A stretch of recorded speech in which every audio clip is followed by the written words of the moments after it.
Let us begin with question 3 of mathematics paper 2.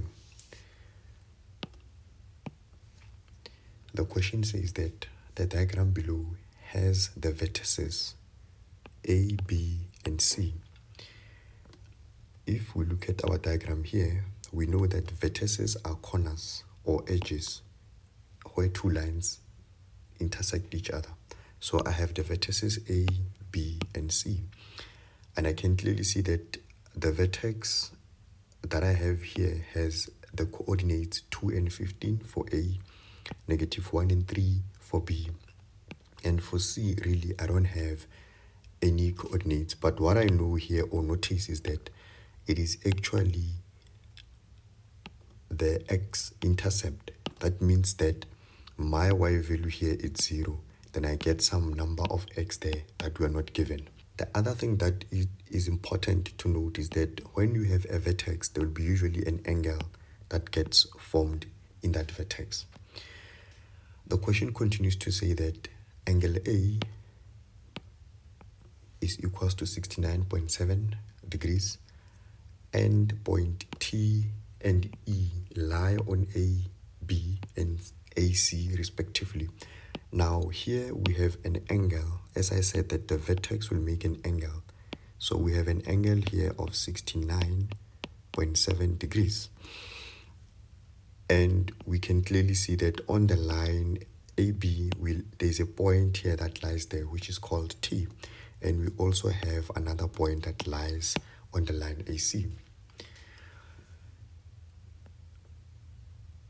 Now with this background and analysis, we are able to then solve our problem because I think we have a full understanding of the problem. Now under question 3.1, it says here that prove that the gradient of line AE, so the gradient of line AE, only this line here, this piece here, is actually given by that number. Now, when you look at this problem, you would see that we don't have enough information to start building or calculating our gradient. So that means we have to look at the other sides of this problem. If I find the gradient of line AB, I can use that gradient to find the angle here that the point T makes with the x-axis. By finding this angle, I will then be able to use triangle ATC to find an exterior angle here because I'll have these two angles to then find an exterior angle here. Now this exterior angle will allow me to then find the gradient of this line here because this again, it will give me an inclination. Now the gradient that I'll find for this whole line will be the same as the gradient of line AE because, line AE is produced to C, meaning it extends to go to C. How do I mean?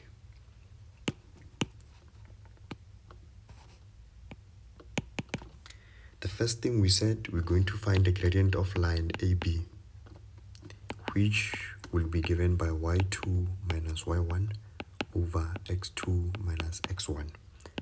Now, when you look at AB, I'm going to use these points to find the gradient of AB here. So that would mean now that I will have -3, -15, all over -1, -2. And I can quickly just punch this on my calculator to really save time.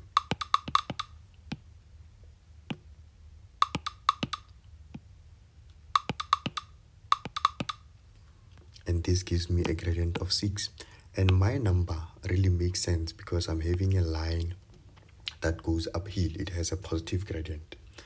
Now, after finding this gradient, I will then argue to say this will imply that this gradient that I've calculated is the same as the tangent of angle AEC. This angle here, angle AEC, is the angle of inclination.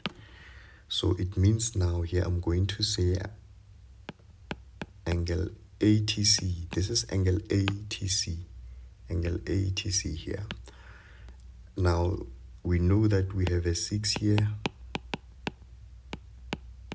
We just calculated that, and therefore this would mean now that my angle ATC should then be the tan inverse of 6, which really gives me here 80.53. Now I have an angle here. I've just calculated this angle here to say it is 80.53. Now what I'm going to then do is that I'm going to then say angle A plus angle ATC, they are equal to angle ACX here. So the sum of this angle is the same as this angle, an exterior angle there. So we are saying here now that angle ACX, this angle here, ACX, must be the same as angle A plus angle ATC. Well, the reason for this would then be that these are exterior angles of triangle ATC. Now at this stage, I'll then have to substitute my numbers to say angle A is 69.74 plus 80.53. And when we punch this on the calculator, we really get 69.47 plus 80.53. And this gives me 150 degrees. Remember, these are angles here. Now, I have now calculated this angle here to say this angle is 150 degrees. Notice that, as I said, this is an angle of inclination. The gradient of MAE, which is this line here, would be given by the tangent of angle ACX. So it will be given by the tangent of this angle. Remember, as I said, AE is the same line as AEC because AE extends, it is produced to C. So this line and the whole line here will have the same gradient really. Now, at this stage, we know that we are actually looking for the gradient of AE, which now I'm just going to put the 150 that we have there. And we are going to take the tan really of 150. And indeed, our answer then becomes negative √3/3. And that's what we were requested to actually prove in this question. So this question here carries 5 marks. And if you look at where the marks come from for us to be able that we ace this, is that we're going to get the first mark from finding our gradient for line AB. And we're going to get a mark for getting the angle of inclination for that line AB. And you are going to get a mark also to argue, for using the theorem to say the sum of the interior angles is the same as the exterior angle. And another mark, really, for actually coming up with the 150 there. And we really not gonna get a mark for this one because already we're trying to prove that we have the answer there. So I think the other mark will come from the substitution in our gradient formula, because we award you for substituting correctly in there. Now the next question here says to us that show that the equation of line AC is actually given by that. So we are looking at the line AC. Here we want the equation of line AC. Now this becomes really easy because already we have the gradient of the line AC. Remember, the gradient of line AE is the same as the gradient of line AC because they're the same line. It's just that the line AC is an extension of line AE. Now here, to answer this question, I'm going to say that the gradient of AC is the same as the gradient of AE, and they're both equals to negative root 3 over 3. Now we are going to use here point A, which is given by 2 and a 15. Remember, point A there is given by 2 and a 15. To then use the equation of a straight line, our standard form of the equation of a straight line, to say y is equals to mx plus c. And our y is a 15, our gradient is negative root 3 over 3, and our x here is a 2. So now I'm taking these points and I'm substituting them here and also putting in the gradient. And here we have a c. Then we're just going to calculate the c. To get the c, I'm going to take this whole thing and put it this side, so that I have now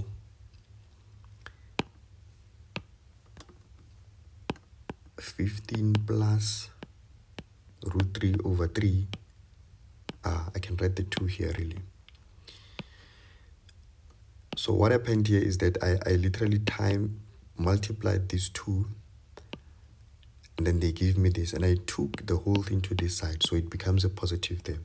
This makes my life easier from the sense that I can press the whole thing in a calculator. I can really say 15 plus 2 root 3 over 3, and this gives me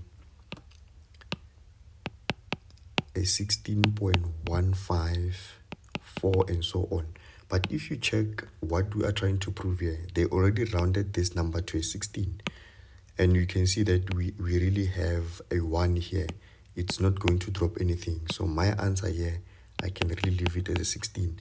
And when I put my equation together, I'm going to have a negative root 3 over 3x, and we're adding a 16 here.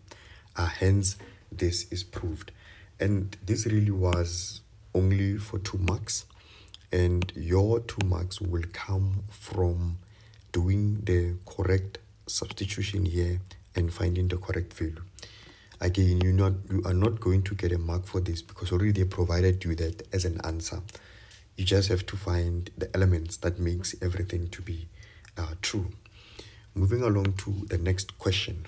Question 3 says here to us, hence or otherwise, calculate the coordinates of C. Now, we discussed this when we went through our paper 1, that if they use the word hence, it means continue with what you were doing at the top. Use what you have at the top to solve this problem. So we have to keep that in mind. Now, the question continues to say, leave the answer in the simplest set form. So we have to leave it in sets form. It doesn't have to be in decimals or anything other than the set form.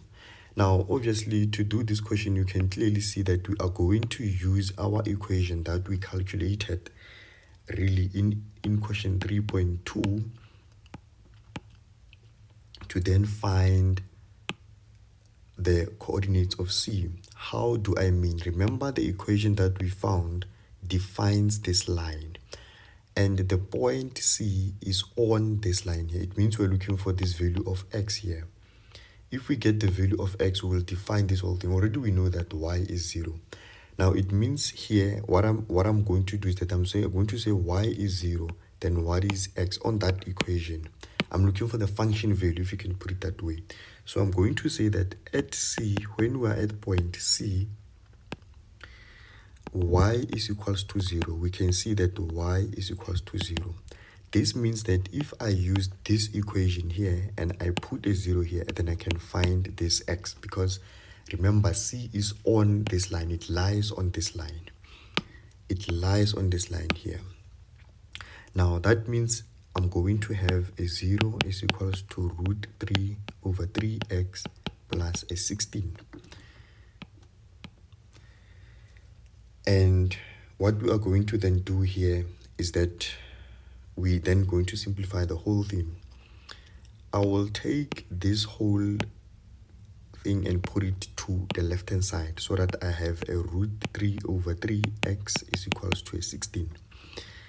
What I'll then do is that I'll multiply the 3, cross multiply by the 3 here, and 16 times a 3, it should give me 48. And this side, it means I'm only left with root 3x. Then I divide both sides by the root 3 so that they cancels, and I'm left with x, and I'm going to compute that on a calculator.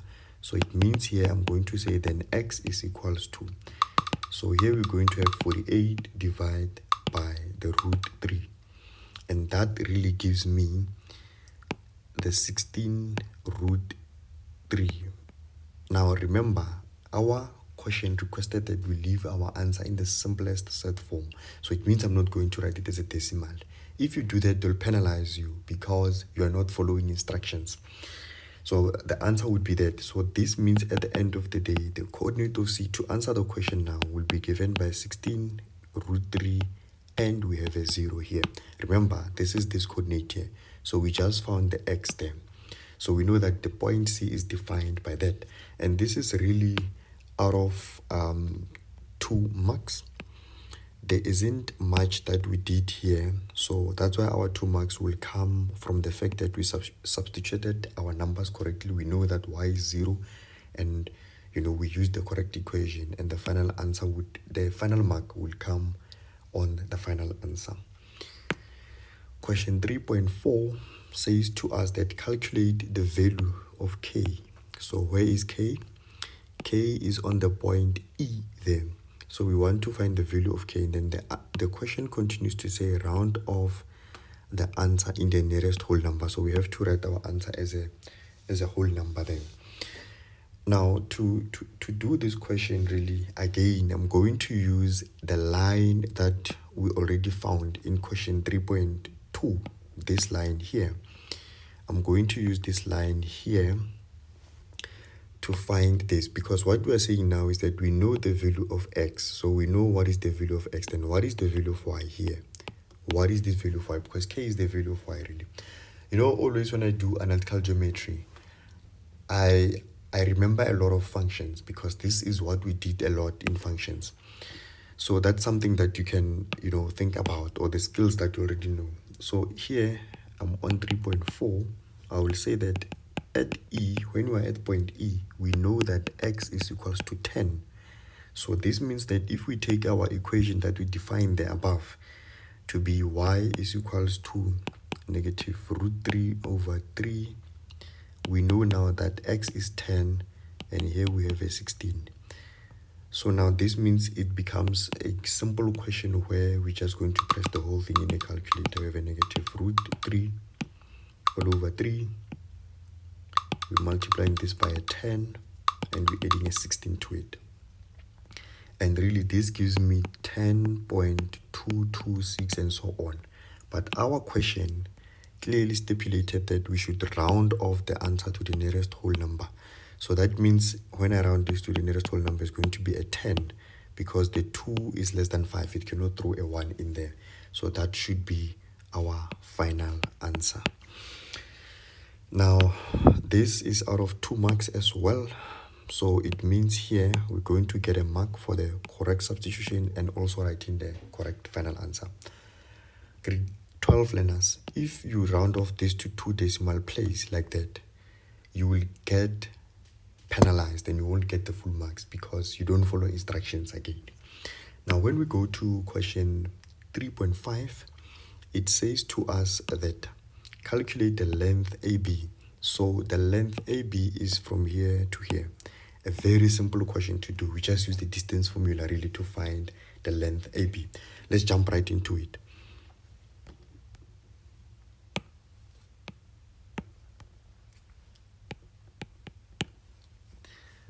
So our formula says that AB should be equal to the root of x2 minus x1 squared plus y2 minus y1 squared. Now, when we substitute here, remember we are using these 2 points here. my x2 will be -1. -1. Then my x1 would be a 2 there. So this will be -2 squared. Plus my y2 would be -3.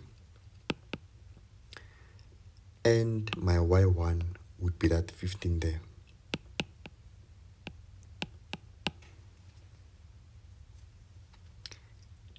From here, this question becomes very, very, very, very boring. Because you just simply punch everything that you have in a calculator. And the calculator will simply give you the answer. And we get an answer here of 3 root 37. Note that it is also correct to then write this in a decimal form. You will get your marks of if you leave your answer as 18.25, because on the question they really didn't say that we should round off or anything like that.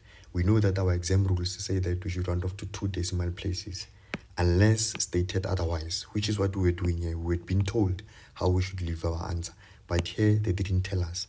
So here you have a free will to leave your answer either here or there. And again, this is a 2-mark question really, because they mark correct substitution. Remember, the formula is there on the formula sheet. You don't get a mark for that. And we'll give you the mark for the final answer, either for this or that you'll get 1 mark there. Now the next question says to us 3.6, line TM. So we're having T, so M I suppose is a new line here, bisects AC at point M such that AT is equal to AM. Now there's a lot of things involved here. Let's break this down properly. So we have TM which bisects AC at point M. So we have AC here. TM would be a line that goes like that. It bisects. To bisect means that this line will really move from here to here, and this will be point M, because point M is on AC. Remember, it's on AC and it bisects. So to bisect would mean that this line and this line are the same in length. It cuts it into 2 equal parts when we draw it from T. Then it cuts them such that AT is equals to AM. So AT, if you look at AT, is this one here. AT here will be equals to AM. So AT would be the same as AM. So it means these 3 lengths, AT, AM, and also MC, are all the same. Now they then further go to say calculate the angle AMT. So AMT would be this angle here. They want us to calculate the angle there. So we want to find this angle here. Interesting question. Grade 12 learners, we know that if you look at triangle ATM, we can see that this line and this line are the same. Then it means the triangle ATM is an isosceles triangle, because that's a definition of an isosceles triangle. It has to have a pair of 2 sides that have the same length. Now this means that for me to then find this angle here, I am going to argue that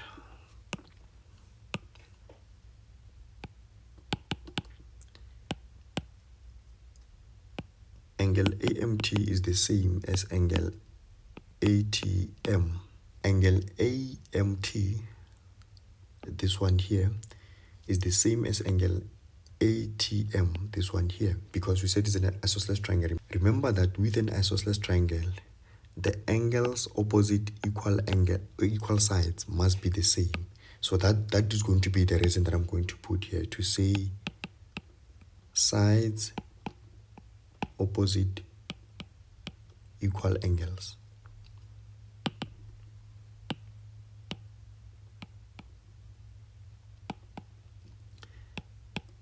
AT is equals to AM. We were told there. Now, from this argument, what I'm saying is that I'm saying this angle here is really the same as this angle. Then now I can say that if I add this angle and this angle and this angle, they must give me 180 degrees, because that is a triangle, the sum of angles in a triangle. Now here I'm going to say angle A plus angle AMT plus angle ATM must be equal to 180 degrees. The reason here would be that we have the sum of angles in triangle ATM. So the sum of these angles in this triangle here. But we know that angle A is actually 69.47, and I can write now these angles as the same thing here. So I'm replacing this with that because we're saying they're equal. So I'm saying this angle here is the same as this angle. So I'm writing them like that there. So that now here we are going to say they're equal to 180 degrees. Do you notice that now here I have two of this? So this is going to be 2AMT is equals to. We are going to now take this to this side. It's going to be 180 minus this, because this will be negative when it goes to the other side. So we're having 180 minus 69.47, and that gives me 110.53. 110.53 degrees. And now we are going to divide by 2 on both sides, so that now we have MT is equals to this answer divided by 2, and it really gives me 55.27 degrees. That is our answer there. And this question really was about 2 marks. So our 2 marks will come from the fact that we used the sum of angles in a triangle, and also we then solved that to find the final answer. And of course, you have to be able to see those reasonings or the skills of combining all that.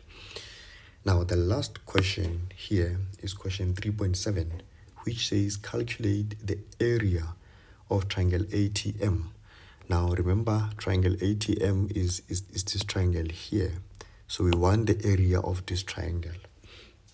Now, there's a couple of things involved here. If you look at this question, it's about 5 marks. Obviously, we know that our formula requires that we have this length and this length, because we're simply going to say half of those two lengths, AT multiplied by AM. So it means I have to find AT and AM.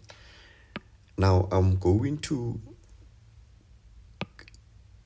do the following.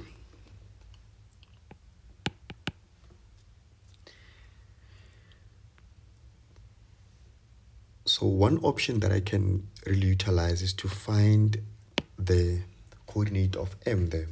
But to find the coordinate of M, you have to realize that M is the midpoint of the line AC.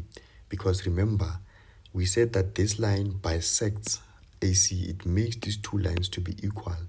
So it means this is the midpoint. It's halfway.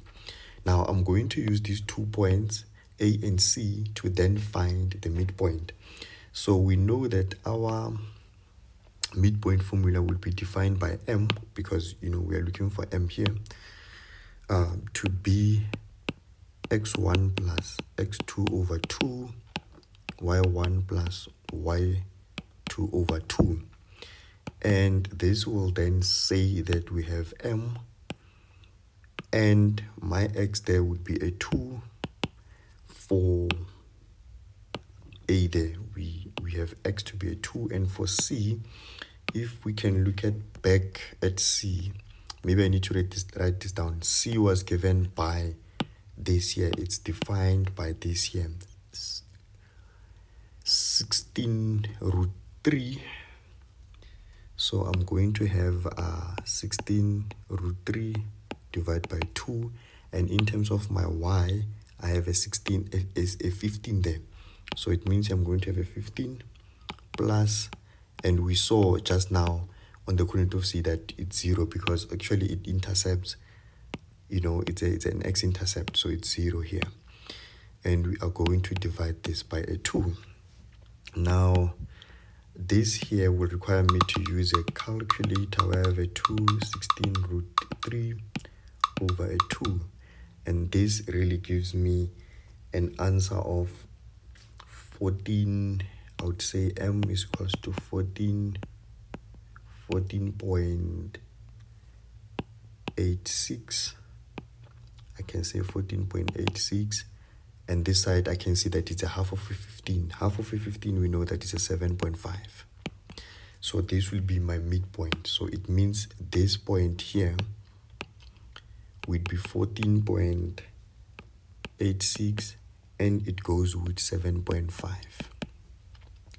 Now, if I have this, I can then find the distance of AM. AM is equals to the root of 14.86 minus. So I'm saying the 14.86 minus the 2 here, all squared, plus the 7.5 minus. So the 7.5 here minus the 15 there, all squared.